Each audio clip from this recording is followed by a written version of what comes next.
नमस्कार, मैं चंदन कुमार और आप देख रहे हैं अपना पसंदीदा चैनल अंगवानी। देश भर के तमाम सीएपीएफ भाइयों को राम राम है, नमस्कार है, जय हिंद है। साथियों, इस वीडियो में हम बात करेंगे आखिर जो कोर्ट में, सुप्रीम कोर्ट में ओपीएस के लिए आपका केस लटका हुआ है, उस केस में अब आगे क्या होगा। जिस तरह से आपको हमने बताया था कि पिछली सुनवाई में और उससे पहले की सुनवाई में भी सारा मामला जो रिस्पोंडेंट नंबर 74 है उस पर जाकर रुक गया है। कोशिश की जा रही उन तक जो है नोटिस सर्व किया जाए, लेकिन सर्विस नहीं हो पा रहा है। हमने आपको पिछली सुनवाई के बारे में भी बताया था कि वहां पहुंचा, लेकिन वहां पर उनके पिताजी ने लेने से मना किया था। पिछली सुनवाई में जो उनके अपीलेंट थे, काउंसिल थे, उन्होंने ये याचिका डाली कि अब नए पते पर उनको भेजने की कोशिश की जा रही है। चलिए, ये तो बात हुई प्रक्रिया की। अब हम बात करेंगे, हमारे साथ सुप्रीम कोर्ट के एडवोकेट उमेश शर्मा जी जुड़े हुए हैं। उमेश शर्मा जी जो कि एक्स सर्विसमैन से जुड़े हुए कई मामलों को कोर्ट में, Delhi high court, supreme court, इन सब में वो लड़ते रहे हैं, उनको देखते भी हैं। तो इनसे हम जानेंगे कि आखिर ऐसे मामले में जब कोई रेस्पोंडेंट जिसको कि नोटिस सर्व कराने की कोशिश की जाती है और बार बार कोशिश कराने के बाद अगर वो सर्व नहीं हो पाता है, तो आखिर कोर्ट आगे क्या कर सकता है उसमें। आखिर इसमें इस केस को क्या वहीं पे छोड़ दिया जाएगा या फिर नियम में कुछ ऐसा है जहां से रास्ता निकलता है कि इस केस को आगे बढ़ाया जाए। क्योंकि ये हमें समझ में है और ये मुझे लगता है कि हर कोई समझ रहा है कि ये देश के जो तमाम सीएपीएफ भाई हैं, जिनके कारण कि हम सुरक्षित हैं, हम आज ये वीडियो रिकॉर्ड कर रहे हैं और वो देश की सड़क से लेकर सरहद तक हमारी सुरक्षा में लगे हुए, उनके लिए ये जीवन मरण का सवाल है। क्योंकि उनके लिए आज की तारीख में कोई मुद्दा है तो वो सिर्फ ओपीएस का ही मुद्दा है। तो ऐसे में ये चर्चा करना जरूरी है, जहां पर उनकी सारी उम्मीद सुप्रीम कोर्ट पर टिकी हुई है, जहां ये सुनवाई हो रही इस महत्वपूर्ण मसले की, जहाँ की दिल्ली हाई कोर्ट ने उनको दे दिया था ओपीएस, लेकिन सरकार चली गई केंद्र में। अब वहां पर इसका फैसला होना है। उसमें जो ये 74 नंबर, हम ये नहीं कहते कि 74 नंबर बिना कारण जाने हम उनको विलेनिफाई नहीं करेंगे, लेकिन जिस कारण से अगर ये स्थिति होती है, नोटिस सर्व नहीं हो पा रही है, तो आखिर आगे रास्ता क्या है। इसी पर हमने बात करने के लिए हमने आपको बता ही दिया कि उमेश शर्मा सर का हमने आपको परिचय दे दिया। तो उमेश सर, बहुत स्वागत है आपका अंगवानी पर। उमेश सर, जैसा कि मेरा परिचय भी लंबा हो गया, इसमें आप तो सुन ही लिए होंगे कि देश भर के तमाम सीएपीएफ भाई इस बात से परेशान है कि आखिर उनके ओपीएस पर फैसला कब आएगा। जो कोर्ट में केस चल रहा है वो जिस तरह से पेंडिंग चल रहा है, हालांकि उनका केस बिल्कुल स्ट्रेट है, दिल्ली हाईकोर्ट से आदेश हो गया था, उनके मन में था कि ये हो ही जाएगा, लेकिन तो बीच बीच में कुछ से कुछ मामला हो जाता है जिसके कारण इनका केस पेंडिंग पड़ा हुआ। तो हम आपसे ये जानना चाहेंगे, चूंकि आप एक सर्विसमैन से जुड़े हुए, उनके सेवा संबंधी और जो और भी कई तरह के उनसे जुड़े हुए केस को आप लड़ते रहे हैं, उसको देखते रहे हैं, तो इस तरह के मामले में जब नोटिस सर्व कराने की कोशिश की जाती है लेकिन नोटिस सर्व नहीं हो पाता, जिस कारण से भी हो, या ले नहीं, या जो भी कारण हो, लेकिन सरकारी रिकॉर्ड में तो है कि नोटिस सर्व नहीं हुआ, तो ऐसे में नियम कानून क्या कहता है? क्या केस रुका रहेगा जब तक 74 नंबर को सर्व नहीं होगा, या कोई रास्ता निकलता है इसमें? जी उमेश सर। जी, देखिए, इसमें जो रूल्स है, जो लॉ है, अभी एक तो सीपीसी की प्रक्रिया ही फॉलो होती है और सुप्रीम कोर्ट के अपने रूल्स हैं सर्विस ऑफ समन्स के बारे में। और अभी हाल फिलहाल में इलेक्ट्रॉनिक समन को लेके अलग से आईटी एक्ट में नोटिफाई किया गया है। लेकिन मूल मुद्दा यही है कि जो रेस्पोंडेंट बना है या जो भी पार्टी बना है, उसको सर्विस कराने के लिए एफर्ट्स किए जा रहे हैं। तो उसका अब रिपोर्ट जैसा आप बता रहे हैं, जो हमने सर्विस रिपोर्ट भी इस केस में देखी, तो ये पता लगा कि उसका जो एड्रेस दिया गया था, उस एड्रेस पर जब समन गए हैं तो उसके पिताजी ने कहा कि मैं समन नहीं लूंगा, इसलिए ये वापस आ गया। और सुप्रीम कोर्ट का जो सारा सेटअप है सर्विस का, वो हाई कोर्ट के थ्रू है। तो हाई कोर्ट ने दो लोगों के समन गए थे, तो हाई कोर्ट ने एक का सर्विस मान लिया कि इन पे सर्विस हो गई है, उन पे सर्विस हो भी गई होगी। और जो 74 नंबर आप बता रहे हैं, उनके बारे में रिपोर्ट ये आई कि पिताजी ने लेने से मना किया। तो कानून ये कहता है कि जिसके नाम का समन है उसके सामने वो समन पेश होना चाहिए। अब अच्छा, ऐसी दशा में यानी हाँ कि 74 नंबर जो आदमी है उसके पास आना चाहिए, वो मिलना चाहिए। हाँ मिलना चाहिए। उसके अच्छा। साथ साथ अब ये आता है कि अब इलेक्ट्रॉनिक सम्मन का एक नोटिफिकेशन आ गया है। उसके अंतर्गत अगर उनका कोई रजिस्टर्ड सर्विस का व्हाट्सएप नंबर है, ईमेल है, तो वहां भी भेजा जा सकता है और वो सर्विस मान ली जाती है।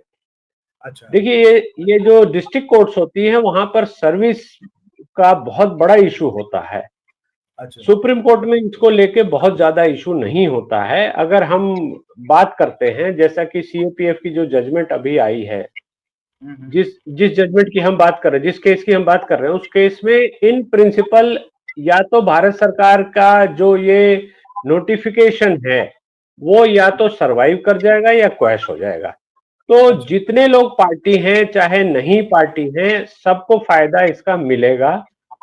और एक्स आर्मी मैन का मैं केसेस करता हूं तो मैं ये देखता हूं कि जब पॉलिसी लेवल पे चीजें चैलेंज होती है जी। तो वो इन प्रिंसिपल उन चीजों को अगर अदालत स्टक डाउन कर देती है और ये कह देती है कि इनको ये रूल गलत है या ये पॉलिसी गलत है, तो वैसी हालत में क्या होता है कि वो बेनिफिट सबको एक्सटेंड हो जाता है। पर हमने ये देखा है कि चूंकि डिफेंस सर्विसेज है, सीएपीएफ को यहाँ पर 246 में संविधान के अनुच्छेद 246 के अनुसार हाई कोर्ट ने ये भी कहा कि ये डिफेंस सर्विसेज के लोग हैं, सीएपीएफ के भी लोग। तो जी। जी। एक वो होने का एक फायदा तो हुआ इनको, ओपीएस का फायदा हुआ इनको, लेकिन उसके साथ साथ एक नुकसान हो गया कि अब आप ऑर्गेनाइजेशन नहीं बना सकते। नहीं, आप हम कोई इसके लिए एसोसिएशन ऑर्गेनाइजेशन नहीं बना सकते, ठीक है। लेकिन अब क्या होगा अगर वो 74 नंबर को मान लीजिए फिर से कोशिश, आपने कहा कि एक और तरीका है कि इलेक्ट्रॉनिक वेज से समन हम उनको हाँ भेजेंगे, ठीक है। वो लेकिन मान हाँ लीजिए उस पर भी नहीं हुआ समन, तो क्या करेंगे? क्या केस रुका रहेगा या इसमें कोई रास्ता है, इसमें आगे हम बढ़ सकते हैं? क्योंकि देखिए पिछले 2 सुनवाई से ये केस रुका हुआ है कि 74 नंबर को समन जो है रिसीव नहीं हो रहा है, सर्विस नहीं हो पा रहा है।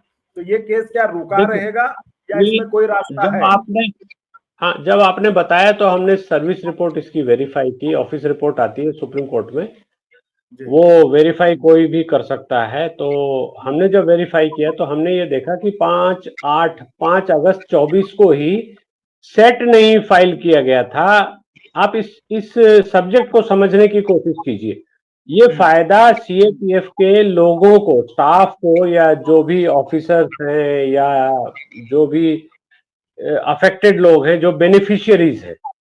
हम्म। मैं डिफेंस सर्विसेज में तो वो जो जेसीओ, एनसीओ और ओआरस का कंसेप्ट है, वो ठीक है। सीएपीएफ के लिए वो शब्दावली हम यूज नहीं कर सकते। ठीक है। लेकिन जो भी इसके बेनिफिशियरी लोग हैं हम्म। उनको ये अब भारत सरकार इस फायदे को नहीं देने के कारण ही सुप्रीम कोर्ट आई है।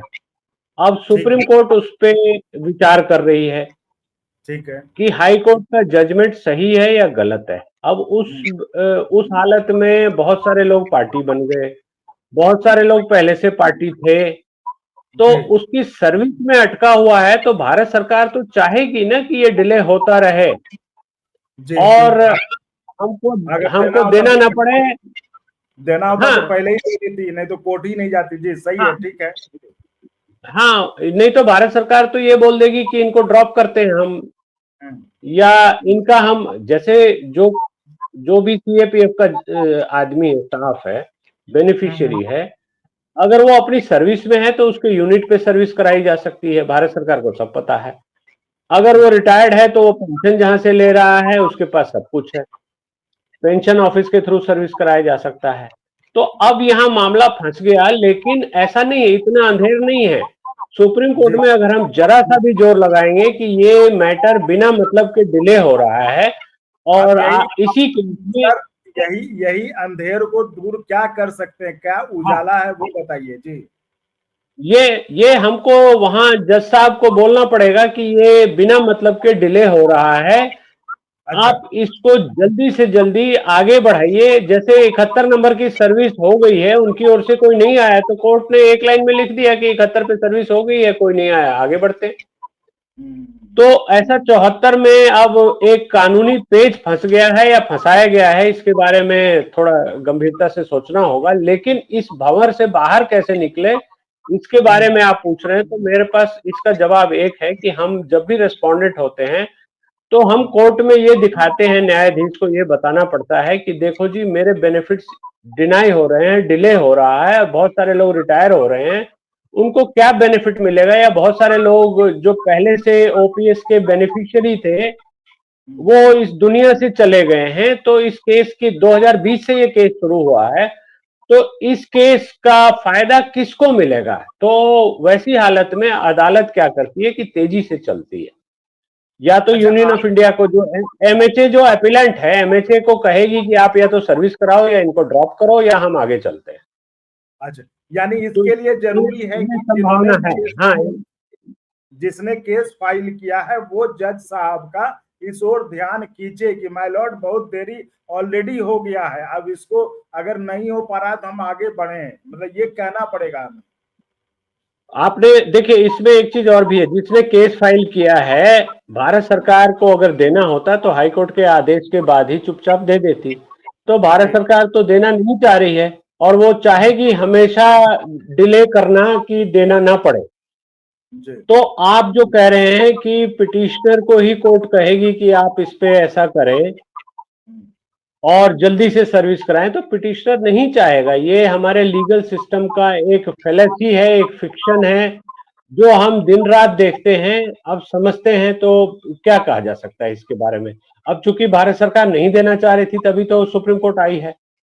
तो तो वैसी मतलब दशा में जो रेस्पोंडेंट्स हैं, बाकी रेस्पोंडेंट्स कम से कम वो शोर मचा सकते हैं। जैसे कि जो कहावत होती है लीगल सर्कल्स में, बहुत आराम से ये बातें बोली जाती है कि जब तक बच्चा चिल्लाता नहीं है तो उसको दूध भी नहीं पिलाया जाता। तो आप जी जब जी। तक शोर शराबा नहीं मचाएंगे कि ये छोटी सी बात पे अटकाया हुआ है, इस बात को सर्विस ये चाहे तो पेस्टिंग से करा सकते हैं, इलेक्ट्रॉनिक समन भेज सकते हैं। एक प्रोविजन है, सीपीसी में प्रोविजन है, मूल प्रोविजन, चूंकि सुप्रीम कोर्ट में भी फॉलो होता है, कि आप नोटिस को पेस्ट कर देंगे, उसका जो लास्ट नोन एड्रेस हमारे पास है, पेस्टिंग से मैं मतलब है चस्पा कर दिया जाएगा कि वो हो गया, सर्विस जी मान ली गई। उसके बाद सर्विस प्रिज्यूम हो जाती है, केस आगे चलेगा। ऐसे अगर 70-75 लोग इसमें हैं तो ये तो 10 साल का प्रोजेक्ट हो जाएगा कि सबको सर्विस हो नहीं हो, सबका रिप्लाई आए नहीं आए, तो ये तो बेकार की बात है। इसमें मुझे नहीं लगता कि बहुत ज्यादा कुछ टाइम खराब करने की बात है। In principle on the point of law ये आर्गू होना है। और 3 जजेस ने बहुत पहले ही, जब ये मैटर मेरा ख्याल है जनवरी या 24 के आसपास ही, संजीव खन्ना साहब ने, जब वो शायद चीफ जस्टिस रहे होंगे, जी। तब उन्होंने बोल दिया था कि आप अर्ली हियरिंग इसमें लगा सकते हैं। तो अर्ली हियरिंग लगाने से तो किसी को कोई नहीं रोका हुआ। जो भी अच्छा, ये रेस्पोंडेंट है, जो भी अफेक्टेड पार्टी है, हियरिंग वो लगाए। अर्ली हियरिंग लगाए। अच्छा, हाँ, वो कहें मतलब कि ये भारत सरकार डिले कर रही है, आप इसको जल्दी डिसाइड कीजिए। अच्छा, मतलब ये चीफ जस्टिस जो जो पहले थे संजीव खन्ना जी, वो इस बात को कह चुके हैं अपने आदेश में। पहले कह यानी चुके हैं एक और। हाँ, यानी कि आप जो बता रहे हैं बहुत बड़ी बात बता रहे हैं, और दो बड़ी बात बता रहे हैं। एक ये कि इसका ये रास्ता है, ये केस ऐसे ही नहीं छूट सकता। इसमें अगर जिन लोगों ने केस फाइल किया है, केस तो चूंकि भारत सरकार ने फाइल किया सुप्रीम कोर्ट में, लेकिन यहाँ जो प्रभावित पक्ष है यानी कि सीएपीएफ के लोग, उनकी तरफ से जो केस लड़ रहे हैं, वो उमेश सर ने आपको बताया कि कोर्ट की भाषा में जो कहते हैं, जब तक आप चिल्लाते नहीं, हल्ला नहीं करते, तो माँ भी आपको जो है, तो आपको आवाज लगाना पड़ेगा और आपको जज साहब का ध्यान खींचना पड़ेगा कि ये देर हो रहा है, ये नाहक देरी मतलब हो रहा है, तो इसको आगे इस पर कुछ फैसला लेके आगे। और इस पे इसका आधार इससे मिलता है, जो उमेश सर ने बताया कि जो चीफ जस्टिस थे पहले के संजीव खन्ना जी, उन्होंने अपने आदेश में ये कहा है कि इस केस को मतलब क्या कहते हैं, जल्दी हियरिंग के लिए लगाया जा सकता है। यही है ना सर? हाँ, ऑप्शन दिया था उन्होंने। ये ऑर्डर कोई मुझे अभी ध्यान नहीं आ रहा इसके। आपने जब बताया तो हम इसकी ऑर्डर शीट जब देख रहे थे तो मुझे बताया गया कि ऐसा ऑर्डर है इसमें। और उस ऑर्डर की डेट भी मैं आपको दे सकता हूँ, शायद वो ऑर्डर डाउनलोड करके मेरे ऑफिस के लोगों ने मुझे दिया भी है, तो मैं आपको दे सकता हूँ ऑर्डर। आप पढ़ के जो भी लोग अंधेरे में हैं उनको दिखा सकते हैं कि ऐसा आदेश है, कोर्ट का ऑर्डर है। तो चलिए ये तो मान लीजिए है नहीं, लेकिन ये बात तो है कि 74 नंबर का हम इंतजार किए बगैर कि उनको जब समन होगा, सर्विस होगा, तभी सुनवाई होगी, ऐसा कुछ भी नहीं है। ऐसा आप जो केस लड़ रहे हैं वो कोर्ट में जज साहब का इस ओर ध्यान खींच सकते हैं कि आखिर 2 सुनवाई सिर्फ इसी कारण हो गया, तो अब आगे नहीं, आगे बढ़ा जाए। तो ये एक रास्ता आपके पास है सीएपीएफ के भाइयों, जो कि आपको उमेश शर्मा जी ने बताया, जो कि सुप्रीम कोर्ट में वकील है और इन सब तरह के मामले को वो देखते हैं, और उन्होंने साफ साफ बताया। तो मैं तो चाहूंगा कि ये बात आप अपने वकील से जरूर करें, और उस बात को हम फिर से दोहराएंगे कि जो बन गए सो बन गए, लेकिन अब मत बनिए, बन के आप फिर इसी तरह कीजिएगा तो बेहतर है कि आप इस केस में ना जुड़े। उमेश जी ने भी कहा कि इसमें अगर फैसला होगा तो सबके लिए होगा, इसलिए इस पे अंधी भीड़ का हिस्सा ना बने। और जो सबसे बड़ी बात थी वो फिर हम आपको बताना चाहेंगे कि आप अपने वकील साहब से बात करिए और उनको कहिए कि इस मामले को इस पॉइंट पे हाय तौबा मचाया जाए कि आखिर ये कब तक सुनवाई, क्योंकि आपको जो एक्स सीजेआई थे संजीव खन्ना जी, उन्होंने ये कह रखा था कि आप अगर चाहें तो इसको स्पीडी ट्रायल या स्पीडी जैसे जो भी सुनवाई के लिए इसको आगे बढ़ा सकते हैं। अर्ली हियरिंग वर्ड यूज होता है सुप्रीम कोर्ट में, अर्ली हियरिंग के लिए ऑप्शन दिया हुआ उन्होंने, मतलब जल्दी सुनवाई का ऑप्शन दिया हुआ था, हाँ, जिसका कि इस्तेमाल अगर नहीं हुआ है तो उसका इस्तेमाल करना चाहिए जो लोग इस केस को वहां पर लड़ रहे हैं। तो चलिए इस वीडियो में फिलहाल इतना है। मुझे उम्मीद है कि ये जानकारी आपके बेहद काम की होगी, और आप जो भी आपके वकील आप उनको बताएंगे, और ऐसे जो है 74 नंबर का जो भी चल रहा है, जिस कारण से भी नहीं समन हो पा रहा, हम उसमें नहीं जा रहे, लेकिन एक रास्ता है जिससे कि आपका रास्ता जल्दी सुनवाई का ये रास्ता खुल सकता है। तो ये थी हमारी खास बातचीत। आप ऐसे ही चैनल को लाइक शेयर सब्सक्राइब करते रहें। बहुत बहुत धन्यवाद। जय हिंद। और अगर आपको अच्छा लगा तो एक बार और आपको मैं कहना चाहूंगा कि आप इसको प्लीज सब्सक्राइब और शेयर करते रहें, ताकि हमारा भी मनोबल और सपोर्ट बना रहे।